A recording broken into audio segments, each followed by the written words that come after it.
Lance Flair signing in. To my subscribers, what up? And if you're new around these parts, just stopping by to see how I do things around here, what up, what up? So we about to react today to Desean Jackson getting on at Delaware State as the head coach. As we see, a lot of NFL players are coming back and they have been head coaches at HBCUs. On January, what is it, 15, 16? It don't matter, coach. Whatever the day is. Coach, you always right. And I'm the head coach at Delaware State University, man. It's been a whirlwind, but I couldn't be in a better position, headspace, mentally, physically, and I'm excited. I'm rejuvenated, man. I was sitting back, and something fell on my lap, man. It was a blessing, man. So I couldn't pass on the opportunity. I want to ask you, man. It's crazy because we always talk about, pro-life and pro-career after football, and everybody's doing different things. I'm doing TV, real estate. You doing all your stuff, and then we get to this point where we're like, yo, I'm the head coach. How did that whole thing take off? Man, honestly, so it's crazy. So I'll probably say like a month and a half ago, I got a call from a guy I kind of grew up with. He's an older friend of mine, Antoine Tyler, and he actually called me. He had a relationship with the guy that just got one of the athletic director jobs at Delaware State. It's from LA as well too, and he was like, man, just doing that Temescal Star is asking, he referencing you and asking you if you want to coach college. I'm like, college? I'm like, hold on, like nah, bro. Like, I'm enjoying coaching high school right now. I'm having fun. My freedom. Yeah, the playoffs. Yeah, playoffs and the whole nine. So when my boy Antoine called me, I was like, nah, bro, I ain't want to do it. But what's crazy is when I told Antoine, no. Who's Antoine? So Antoine's my boy. He grew up in LA. So he got a relationship with the guy they hired, Temescal Star. Okay. And that's like his boy because they grew up together. So he called and he asked me if I was interested in coaching college. I'm like, nah. But what's crazy is he called the dude back and was like, yeah, D-Jack said yeah. So he basically said, I said yeah, like, because he was. So right there, that show you life all about relationships. As we all know, D-Jack from the West Coast, and his homie Antoine Tyler, he from the West Coast. So they was asking about Desean Jackson being the head coach. Man, he turned it down because he got a lot of things going on. He enjoying coaching high school football. But Antoine Tyler had vision. Even when Desean Jackson said no, he told the athletic director that Desean Jackson said yeah. See, that's why you got to have people in your corner, because, to push you towards opportunities, even when you feel like you're not ready. That made me think Antoine Tyler knew that D-Jack was going to get surrounded by people to help him on his path and on his journey, and he could bring a lot to Delaware State. Let's go right back into it. Like, man, I know he going to want to do it, but at the time being, I didn't want to do it, so I actually hung up the phone. I was like, no. So then Coach Clark, Travis, who's my older brother, he called me, and the dude Temescal called him and asked him, he's like, you think Jack would want to coach college? He called me, I'm like, nah, bro, I don't want to do it. Literally, Antoine put up on me, and he had to do it on the phone, FaceTime, Temescal Star, and he was like, man, we really interested, we feel like this can happen. So I was like, all right, well, let's figure it out. When I tell you less than 48 hours, bro, I was on a flight to Delaware meeting with the president. Less than 48 hours? Bro, less than 48 hours. And I went out there, man, I killed the interview. And I was going up versus like Chris Carter and some other big time. Oh, word? Yeah, I was going up. Dang, so his homie pulled up on him. I'm pretty sure he had a conversation with him and let him know the severity of the situation, man, and what you could do. I'm pretty sure Antoine know that D-Jack had to be like a mastermind with breaking down plays and things like that. So when he probably pulled up on him, he let him know like, hey man, this the opportunity of a lifetime. You gonna be able to, start your head coaching career. Who'll be able to start their coaching career as a head coach? And look, you got a lot you can offer to an HBCU. So I'm pretty sure when Antoine Tyler pulled up on him, then he FaceTimed the person at Delaware State. It was already set and go. They had their pep talk, and it was only right that, he said the right things to make them want to move forward. You already heard him. He said he beat out Chris Carter, NFL Minnesota Vikings wide receiver Chris Carter. So he had to bring it, because Chris Carter, he definitely a polished guy, you could tell. How was the interview process? A lot of people talk about it, but what is the interview? Man, honestly, bro, the interview process was for me it was different because I feel like being a player, you know, I give a similarity. Say like if you're a free agent or like you know you coming out, you get drafted. Like the meetings, it's like they ask you like what's your intangibles, like how would you control in front of a room if you had to like talk to a team or like characteristics, like what are your characteristics like in a head coach that you would want from your team? And like they were just like asking, like they was really trying to get to know like my insights, like football IQ, and like how would I act if one of my players was around campus. So it was just like they was asking me a lot of different things like that. Not only that, they wanted to know my resources on like what I can help bring to the table as far as like relationships in the community, owners, like help with funding. Because Delaware State, let's just be real, they haven't won in the past like 10 years. So I think they just was looking for a whole revamping. Like I always see my career, what I've done, being in Philadelphia, playing in Washington, playing in Baltimore, like all that surrounding the area. So it just makes sense. You know what's crazy? As this thing like transpired, and everywhere was viral, right? So he already said during the interview process, he was asked many questions like if players was around campus that could act in a certain way. And then what got to me was they asked him how would he be able to help, you know, Delaware State move forward. So right now we all know HBCUs, they're in a position where they want to move forward. So now they reaching out to professional football players, a D-Jack, where, you know, they got resources. As he said, he played in the area. He played for Philadelphia Eagles. He played for Baltimore. He played for Washington. So a lot of things and a lot of sponsorship opportunities. His people probably in the area. So when he dealt with certain people, they here. He threw camps in these communities and all this. So a lot of these players too, they getting older. So now they probably, hey, come on. You remember you came to my camp when you was 8 years old. Now is the time. I'm coaching. Come over here, you know. You know how we go do things. You always rock with me. So I think HBCU's ready to move or try to move into, you know, the next step. And they want some coaches that's, you know, out there visible, that's going to bring some visibility, that's going to be able to help put people in the stands. Somebody asked me, man, you think DJ could do a good job there? Like, what was he have to offer? And before I even answered, I had all these different thoughts, like, dang, well, lead young men. I think it's easy to, as a young man, like, yo, damn, Desean Jackson, our head coach, instantly, paying attention, you want to be part of it. What can you offer to the university? I think now I've had more calls than anybody about, yo, dang, how can I be a part of Desean Jackson's, you know, Eric, donate money, help you talk about the issues that they had, you know, in the university. What are them things that you think you could help out for that university, like some of the issues they got? So you already see, Shady McCoy said since Desean Jackson became head coach, people already started hitting him up as well. Like, what can I do? How can I contribute to the Desean Jackson era?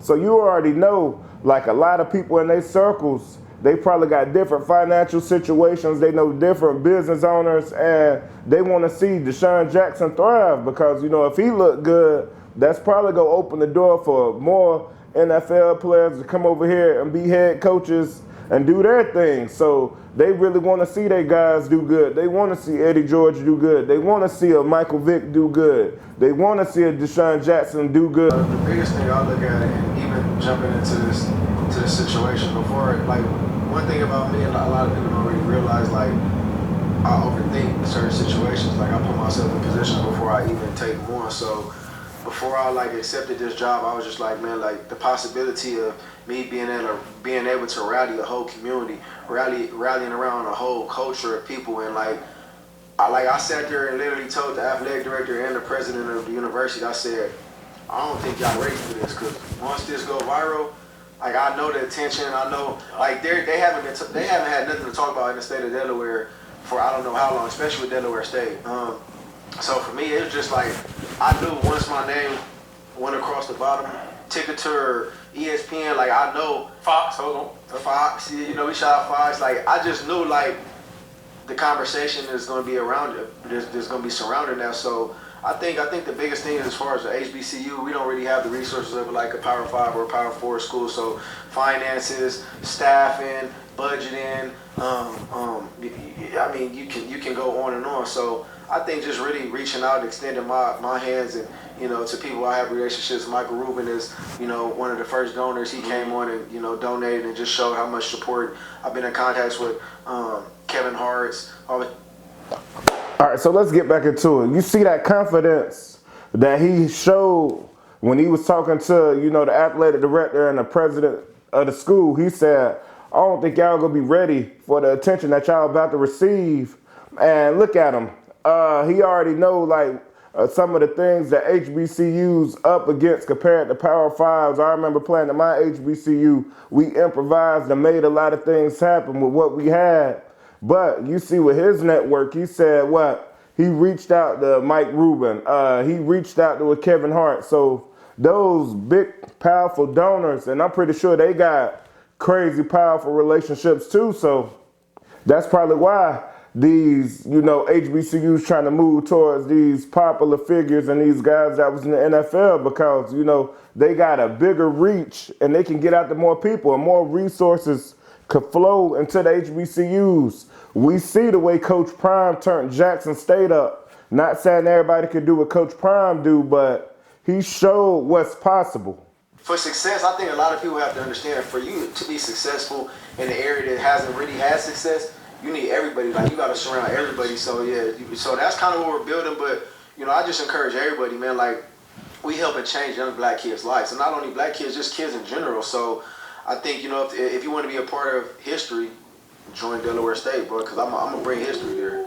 See, look at him. We say about to bring history there. And I think being a football coach, your impact is way bigger than just football. You preparing these guys for life, like the way they see themselves, the way you teaching them certain skills about being on time, certain skills about showing up. A lot of times in life, the biggest battle is showing up. So I remember when I played at my HBCU, Shaw University, when you would be late, you would get punished. You know, you have to be doing like all kind of extra drills, and that just shows you about life. I remember my coach always said, Coach Bulwer always said, if you're on time, you're late.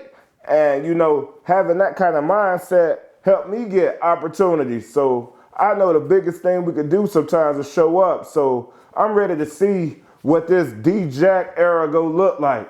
Two things. The one is, when you decided to take that coaching job, what was like some of the good things you thought about, right? And on the other side, what were some of the hardest challenges you think, damn, taking this coaching job, I might have to deal with this or deal with that? Yeah. I would say I like to talk about like the challenges. I think first and foremost, obviously, you know, I was a full-time father, having my kids, you know, enrolled in school here in California, and you know, just my day in and day out of my involvement with their lives. I think that's more challenging now. So I had to, you know, talk to their mom and, you know, took them back with their mom, and you know, for me that's hard because, you know, I'm very family oriented, and, you know, I love being around my kids. So I think, yeah, just the separation on that part from being around them every day to now them living with their mother obviously is huge. But see, look at that. He had to really be invested in the program. If he giving up, you know, being with his family, he very hands-on, as you can hear him say, being around his daughter a lot. But, you know, he putting that to the side like, daddy got to go out and make some things happen for us. And look, he came all the way from California and coming all the way to the East Coast of Delaware to, you know, chase this head coaching job. See, you got to give him props and kudos for that, because, you know, like he said, he hands-on at home. Now it's going to be a little different. Well, your daughter wake up, she used to seeing you, now you're not there as much, but now she got to pick up, and now she's seeing you on the FaceTime. So I'm pretty sure you're going to find a way to still be there. We iron things out, and I just respect that, you know, they're in good hands, and I'm going to miss them, but, you know, daddy got to work. As far as the good things, I think just everybody really, like, for me, just being, like, as far as D-Jack, I've always been a star. I've always been that guy, but, like, after you retire, you know how it is, you know, them calls and just your name ringing like that, it ain't really the same. So once the Ticketer and Fox and all these ESPN started, Desean Jackson knew Delaware State head football coach, it's like everybody been reaching out. Like, people coming out the woodworks, hey, I got this player, hey, I want to coach, hey, I need this, hey, let me be your recruiter. So it's like, a snap of a finger, like, I'm just that more popular now, bro. So I think, like, that's the good thing, but in all reality, I can't save everybody. I can't give everybody a job. I can't get your kids in. I mean, I only got a certain amount of spots, you know what I'm saying? So I think that's going to be a challenge as well, too. And, like, it's going to be talent I'm going to have to miss because I can't get everybody in. But one thing I know, I got an eye for talent, and I'm getting guys in there. How was that? How was the... I see, look at that. He said now that he became head coach, his line ringing again. Everybody hitting him up. I want a coach. I got a player. And the thing about this is he understands that he's going to miss some players because you can't get everybody. And being at an HBCU, you already know the scholarships are limited. So he going to have to be picking the best of the best. He going to have to get, you know, a great staff around him that can analyze and evaluate the talent as well because his hands and his plate full. So people probably, you know, a head coach, a lot of times you might not be able to step to the head coach because, you know, they got different operations that they doing. You might have to step to this coach because this person over recruiting and all that. Not saying some people who know him personally can't step to him, but, you know, a lot of people just probably ain't going to be able to have a chance to, all right, I'm going to step to the head coach and see. Like, you know the way it is, it's just like business. If you want a job, let's say at Microsoft, you're not going to be able to step to the CEO of the company and be like, yo, I want a job. You go out to, you know, go through these certain steps to be able to get in contact. And, you know, if you're a fit, these people go reach out to you and they go evaluate you and go from there. How's it been like hiring talent, not our coaches? Because I see like a lot of times we on the phone, he's like, all right, call you back, Shitty. I got a meeting. You know, I got to interview this, interview that dude. How is that process been trying to get coaches? It's interesting because I feel like the hiring the coaches part of it is, for me, challenging because a lot of these guys that I'm interviewing have a lot of experience. They've been coaching in college, in the NFL. So for me, it's like I never coached in college before. I only coached 1 year of high school. So now it's like, yeah, everybody respected Deshaun Jackson for what I did and, you know, all the great successful plays I had on the field. But now it's like I ain't coaching. I ain't got the respect level from coaching. But it's like that happy medium because like they respect me so much for being Deshaun Jackson and the brand of my name. It's like now I got to interview coaches that got way more experience, Super Bowl champions, 20-year veteran experience. So it's like it's fun because it's like now I get to sit there and ask them questions like, yeah, like tell me how you do this or what's your philosophy or like why do you feel like this job should suit you? So I think for me it's just fun, it's intriguing, and it's a tough process. I think a lot of people don't realize how much work it is. Though. It's a lot of work, but every day I'm waking up, I'm rejuvenated, and it gave me like a different purpose. I don't want to give you a whole interview about this, but I'm so happy for you. See, Shady McCoy, I like the way he interviewing D-Jack. He not holding back and asking them the easy questions. He asked him, how you go about picking coaches for your staff? And he was like, you know, he only got 1 year of coaching experience, and that's at high school, and he coaching, and he, you know, looking at these people who got like extensive resumes, 20-year coaching resumes. Some of these people won Super Bowls, and, you know, they respecting him as a player. So it's going to be interesting to see the type of, you know, coaches that he assembled, as well as I want to, you know, hear some of the background information about some of the salaries of the coaches as well, because I know some of these coaches that he was saying, like with the extensive resume, if you got the Super Bowl and you got 20 years of coaching experience, that sound like somebody that's going to come with a hefty price tag. So I want to know is, you know, Delaware State will be able to step for the assistant coaches too, because I'm ready to hear. I'm ready to hear, for them to reveal Deshaun Jackson, you know, contract as well, because we already know Mike Vick, he that $400,000 man with contract incentives. Now you on the coaching side, you on the head man, but the coach has been doing it for 25 years, 30 years. This is your first year for sure. Yeah. How do you go about that? He lets you like, yo, I know this. I think for me, the biggest thing is surrounding myself with people that I trust first and foremost. Right. And I know we spoke a little bit about that, but it's a lot of people that want to take on jobs with me. But you know, if you don't trust in people, like how can you have them in the same room with you? Like I got to be able to have somebody that I know I can trust and believe. And like our inner circles, what we talking about ain't going to be talked out to other people outside the building or to other teams or to the president of the university. Like, you know, us as coaches, we have to stick together. We have to build that camaraderie and that rapport with each other.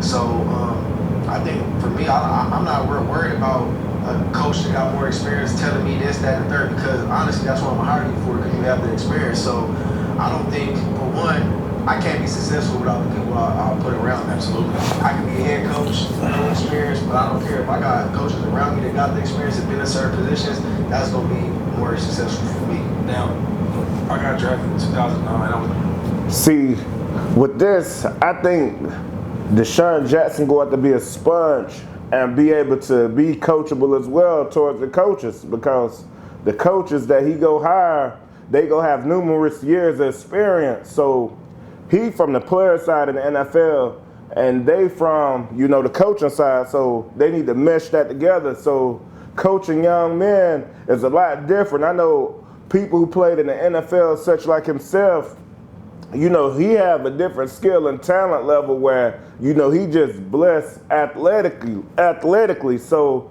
what he required of some players, they might not be able to do what he think they could do, because sometimes I think when people so good, they think everybody got like talent like them, that they just ain't tapping to it. But it's a reason why it's only one Michael Jordan. It's the reason why it's only one Lawrence Taylor. It's the reason why it's only one Ray Lewis. It's the reason why it's only one Kobe Bryant, those type of people. So I think him surrounding himself with a good coaching staff and a good basis go be able to help keep him grounded, because I know he go be able to pull something from the athletes that probably these other coaches can't. And a lot of these other coaches who got the years of experience go be able to pull certain things out of athletes that he can't. So when they put that together, it could be a beautiful thing. Also, like, they got to be able to lean on each other and be strong, a strong circle. Like he said, he want to be able to have a brotherhood with his coaches where, you know, they leaning and strong with each other. Like these conversations that they having in this circle, not leaving this room. So he go out to get people in there that he could trust and believe in, because being a first-year head coach, I'm pretty sure the expectations for him is very high compared to just like another coach like Desean Jackson and Michael Vick down. Like, the public, we not gonna accept a 1 or 2 or 3 year win season for them and say that's a good season. They're a first year coach. We ain't gonna let that ride for them, because, you know, they name alone gonna be getting a lot of people. So we want to see who gonna be, you know, Desean Jackson, Travis Hunter. I want to see who gonna be Michael Vick, Travis Hunter, because I'm pretty sure a lot of people probably already in the portal. A lot of coaches, these Power Fives probably hitting these dudes up like, yo, I'm ready to get down. He was my favorite player as a child. Now I can rock with him. What's up? So I'm ready to see how this situation go turn out. What I read, because we got drafted, we changed our family's life forever. Right. And I don't know if I'm tripping or not, but I read you said, oh man, it feels like drafted, but even better. Right.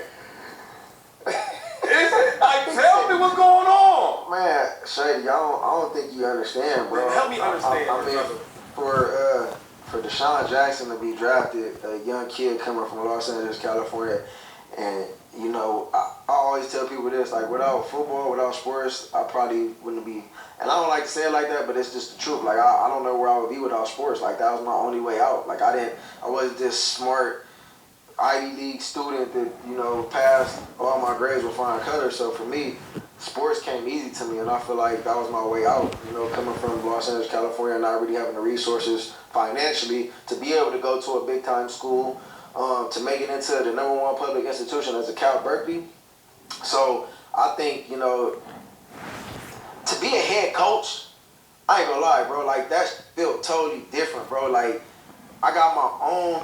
I don't think y'all understand that. These guys right here around my age, and I know a lot of us felt like that, like, yo, my only way out is football. That's the big way. So a lot of us was giving it so much time because, you know, like, we was around people and you was seeing them making bad decisions, and you was seeing people you hang out with, they was going to jail. Some people was getting in crazy trouble, and just the influence of being in your community. So a lot of us had to lock in with our talents and our crafts to be able to, you know, get out of these situations, because, man, being from the hood, like we love it, and you know, this where we at, but you know, in your mind, you always thinking like, man, what can I do to get out of here? What can I do to show the inspiration? What can I do to be able to give back to my community or let the people know, like, just because we from here, that don't mean we can't escape and get out to the world and show our talents, because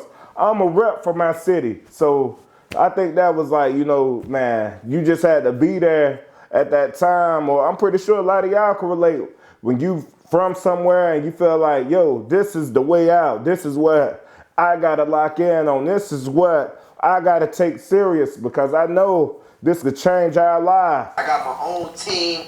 If I wanted all my players to wear all black or all white, you can wear all white or all black. You feel what I'm saying? So it's like, if I want to say, yo, you know what? We canceling practice. We gonna go in here and watch film. You know what I'm saying? Because like I know what it is to be a player and to be able to play for a coach that we respect. You know we gonna do that plus more.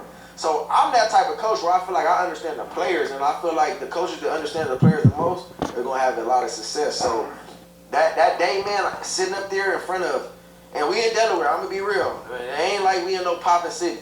To be in Delaware, bro, and see that whole auditorium filled up with Eagles reporters from Delaware, the students, the faculty, U.S. senators, U.S. governors, mayor. I mean, like I was damn near shook up. Like I had to say, bear with me. And then see, that's what I'm saying. The thing that I like about this hire is sometimes, man, when you're young, you want a coach that's young too, that you can relate to. Like Desean Jackson, probably like 10, 15 years, you know, older than some of these cats. So with that being said, a lot of what they going through, he definitely go been experienced it, or, you know, he could get them some healthy insight. So with that coaching staff, he go have some older cats too, so they gonna be able to be from the OG status. And I don't know, when I played football, I was always like a sponge. I always listened, and I knew, like, I always felt like the way to, you know, I had to stay out of trouble, because if I'm in trouble, I can't achieve my goal when, you know, I'm getting in trouble around the school, I'm getting in trouble outside of the school. So y'all athletes, y'all players, y'all got a job to do too as well. Like, just showing up and think you go play football, that ain't enough. You got to be able to hold yourself accountable, to be able to hold this to a high standard, because if you out getting in trouble, guess who you making look bad? You making Coach Jackson look bad. So y'all got to hone in on this opportunity and take it serious. Because, like, you know, God don't make mistakes. And I feel like throughout that period of time where I'm sitting around trying to figure out what's my next move, and, you know, just sitting on the couch and just having the freedom to do whatever, and now I got a full-time responsibility of being the head coach. So I love to always give people their flowers. I feel like Deon Sanders has changed the game. He's done it his way. He wear glasses. He wear the jewelry. People doubted him. People said he couldn't do it, but look what he did. He turned around Jackson State. He won at Jackson State, then he turned around and, I mean, his first year he had success because Colorado didn't even really win no games before the year he came in. They won one game. Yeah, but the year before he came in. And then when he came in, he won like 4 games. So, I mean, that's even better. And then this past year, he won 9 games. Bro, he almost won the Big 12. Big 12 championship. So, I think, like, I don't take this lightly at all. Big bro Michael Vick, you know, he took a job at Norfolk State, and it's crazy because when he got the job, he was reaching out to me. He's like, bro, you gonna be my first hire. He was going to want to hire me, and I was like trying to be like, all right, hold on, because I didn't know what was gonna come up for me. So I was like, you didn't even tell him? Nah, I like, I want to come coach with you, but hold on, like, because I might get another job, but I didn't even tell him, and then I ended up getting a job. So I mean, like, man, this is. See, with these NFL players becoming football head coaches, I think it's very big shoes to fill, because the way they do go dictate the people coming behind them. So they got to take it serious. As you can see, he gave Coach Prime his props, and he was like, yo, when Michael Vick got the job at Norfolk State, he reached out to him like, yo, you gonna be my first hire. And he was like, I got to hold quiet. Like, I ain't telling nobody nothing. I got my own situation. So I'm waiting to see if that fall through, to see how that go. So let's get back into it. How do you deal with failure, something you can't control? Because, I mean, a lot of great coaches we've seen, they don't always start off so great, kind of build. And I was wondering, like, how you want to deal with, you've always been favored, you've always been number one, you've always been that. So now you start, because Delaware State hasn't won in a long time. So they at the bottom of the table, right? How you gonna deal with that? I think that's your first real task.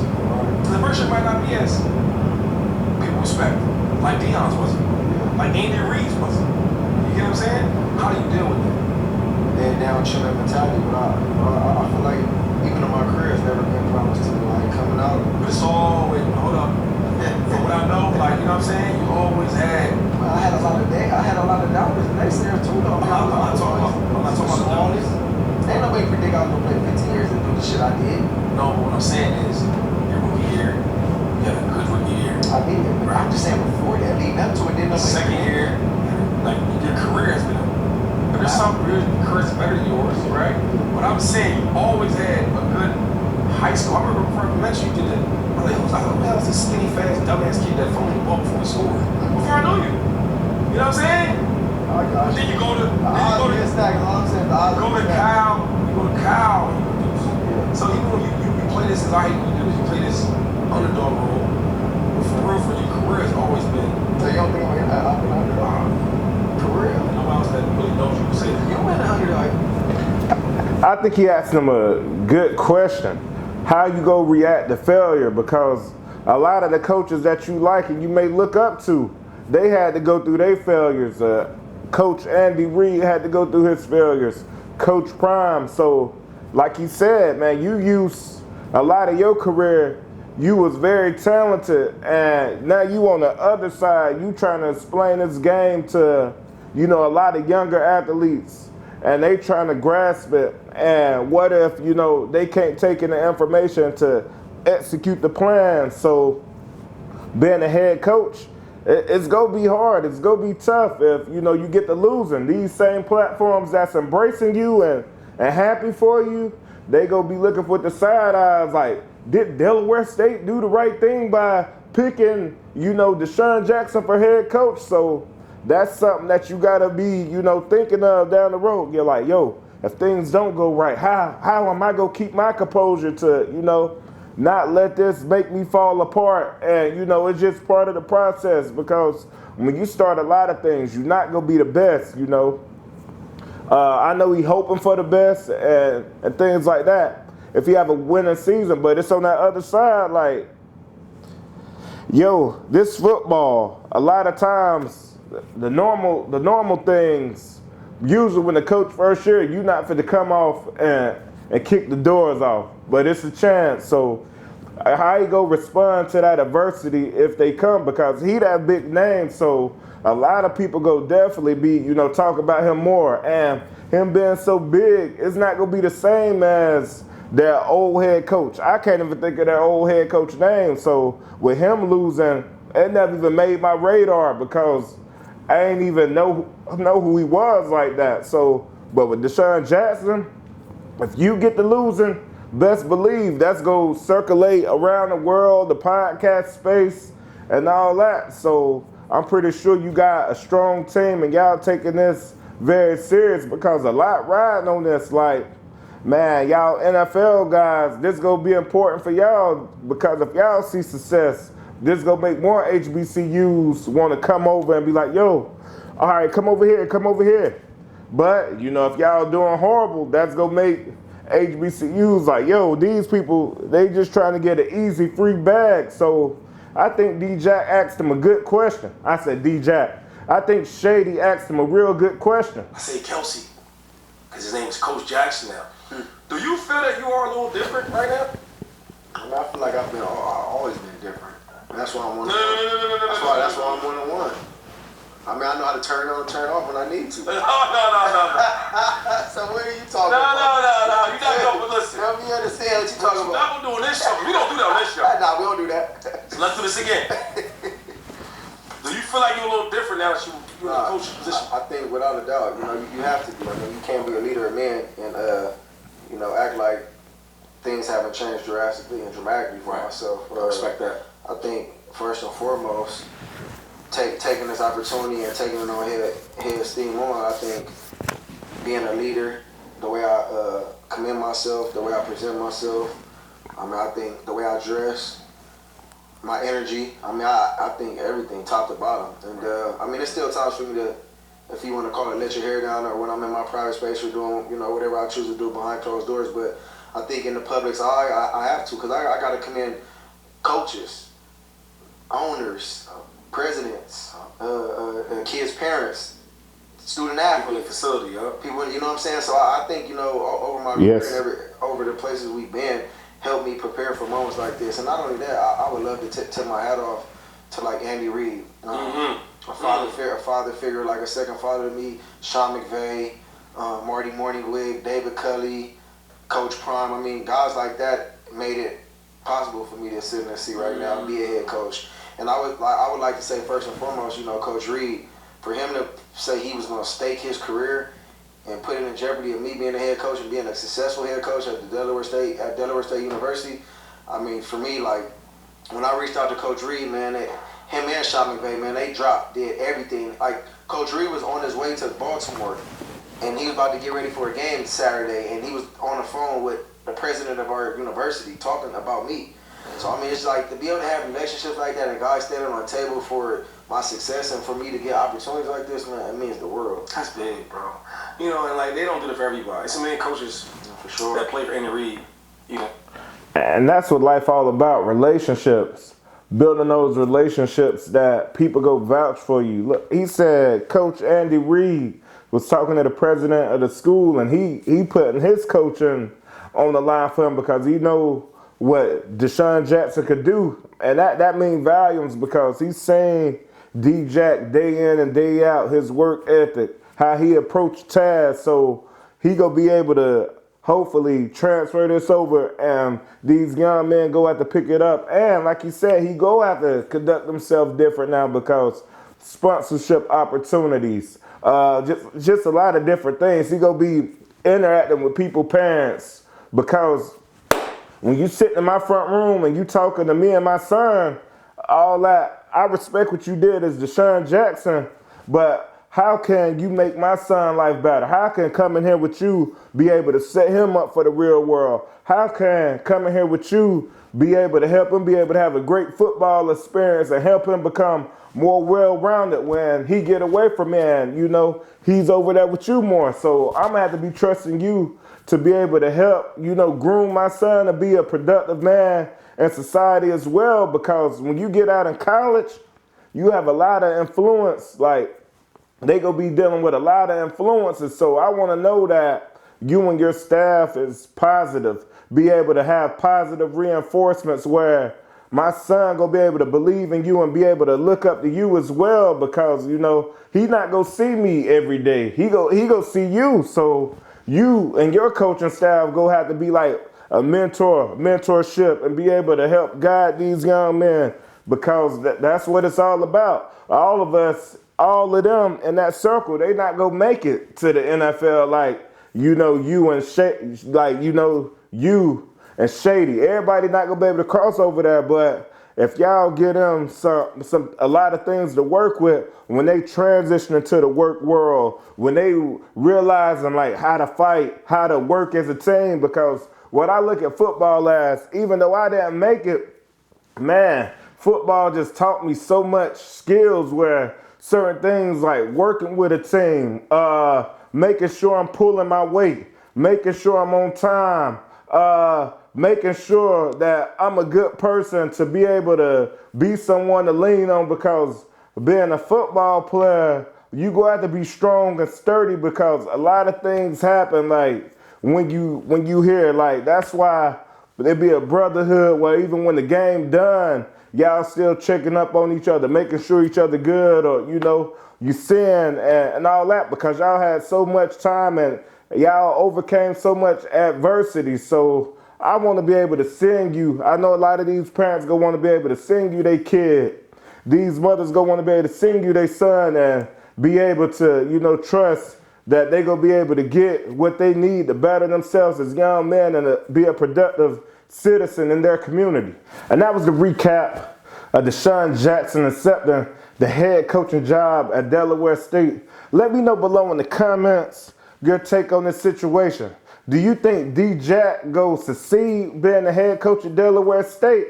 Because he already made some bold claims saying they go have a winning season. So we go be watching. We ready to see what you go do. You already put a lot of pressure on yourself. So, you know, we going to hold you to that, bro. We going to hold you to that. But let's get it going down below in the comments. And until next time, peace.